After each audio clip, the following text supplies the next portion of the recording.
श्री माखनलाल चतुर्वेदी के द्वारा लिखी गई कविता कैदी और कोकिला के प्रश्नोत्तर इस प्रकार से है। कोयल की कूक सुनकर कवि की क्या प्रतिक्रिया थी? उत्तर है, कोयल की कूक ने कवि को अंदर तक झकझोर दिया था। वह कोयल के साथ संवाद स्थापित करके अपना अकेलापन दूर करना चाहता है। वह कोयल के माध्यम से कई संदेश देना चाहता है।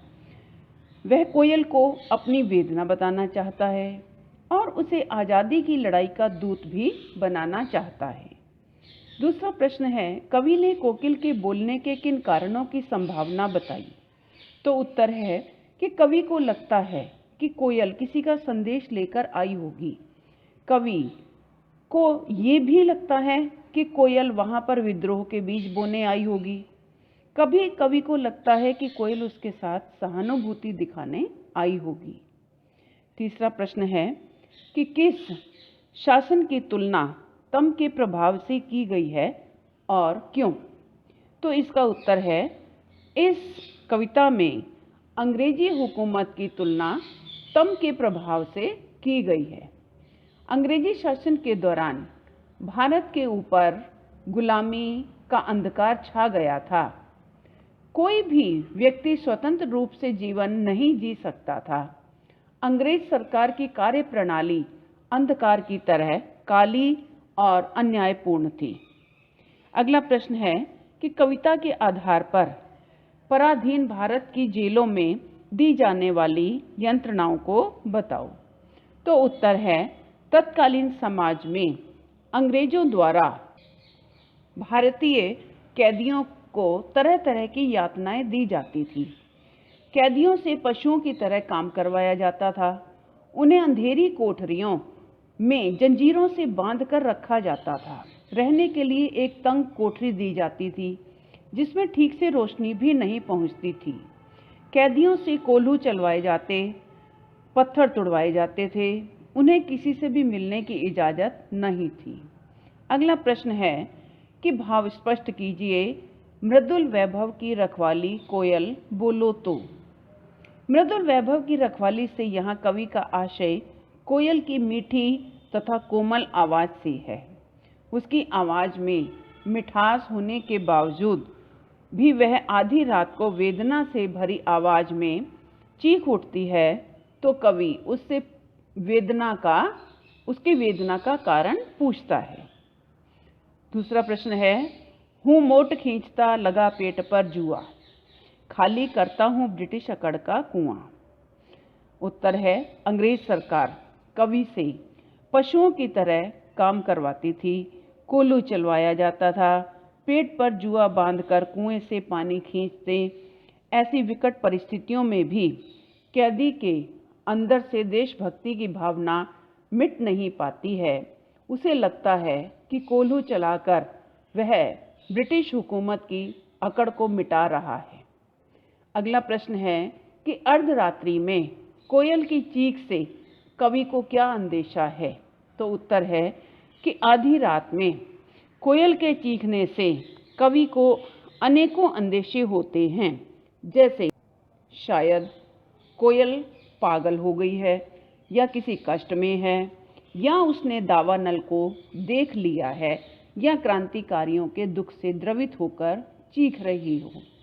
अगला प्रश्न है, कवि को कोयल से ईर्ष्या क्यों हो रही है? तो उत्तर है, कोयल की स्वतंत्रता से कवि को इसलिए ईर्ष्या हो रही है क्योंकि वह आकाश में स्वतंत्र उड़ान भर रही है और कवि जेल की काल कोठरी में बंद है। कोयल गाकर अपने आनंद को प्रकट करती है और कवि के लिए तो रोना भी गुनाह है। अगला प्रश्न है कि कवि के स्मृति पटल पर कोयल के गीतों की कौन सी मधुर स्मृतियां अंकित हैं जिन्हें वह अब नष्ट करने पर तुली है? तो उत्तर है, सामान्य परिस्थिति में कोयल के गाने को सकारात्मक तौर पर देखा जाता है। कोयल का गाना खुशी, प्रेम आदि का प्रतीक होता है।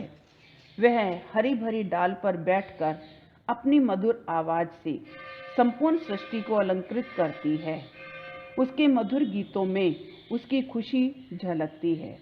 लेकिन जब आधी रात को जेल की दीवार पर बैठकर गाती है, तो कवि को लगता है कि वह अपनी इन विशेषताओं को नष्ट करने पर तुली है। अगला प्रश्न है, हथकड़ियों को गहना क्यों कहा गया है? तो इसका उत्तर है कि कवि ने हथकड़ियाँ कोई गलत काम करके नहीं पहनी है। उन्हें स्वतंत्रता संग्राम में भाग लेने के कारण अंग्रेज सरकार ने पहनाई है। यह उनके लिए गौरव की बात है, इसलिए हथकड़ियों को गहना कहा गया है। अगला प्रश्न है, काली तू ए आली। इन पंक्तियों में काली शब्द की आवृत्ति से उत्पन्न चमत्कार का विवेचन कीजिए। उत्तर है, इन पंक्तियों में काली शब्द का उपयोग अलग अलग अर्थों में किया गया है। इससे हिंदी भाषा की विशेषता और सौंदर्य का पता चलता है। एक ओर तो काली कोयल को सुंदर माना जाता है, वहीं दूसरी ओर जेल की काल कोठरी की कालीमा को अच्छा नहीं माना जाता है। इन पंक्तियों में कवि ने काले रंग की भयावहता का चित्रण किया है। अगला प्रश्न है, काव्य सौंदर्य स्पष्ट कीजिए। किस दावानल की ज्वालाएं हैं दिखी? उत्तर है, यहाँ पर कवि ने अपने अंदर और बाहर की बेचैनी का वर्णन किया है। दावानल यानी जंगल की आग, जो बड़ी भयानक होती है और बड़ी तेजी से फैलती है। दूसरा है, तेरे गीत कहावें वाह, रोना भी है मुझे गुनाह, देख विषमता तेरी मेरी, बजा रही तिस पर रणभेरी। उत्तर है, इन पंक्तियों में कवि ने कोयल की आज़ादी और अपनी गुलामी की तुलना की है। यहाँ गाने और रोने के बीच की खाई को दर्शाया गया है। सरल भाषा का प्रयोग किया गया है और साथ ही तुकबंदी भी दर्शाई गई है।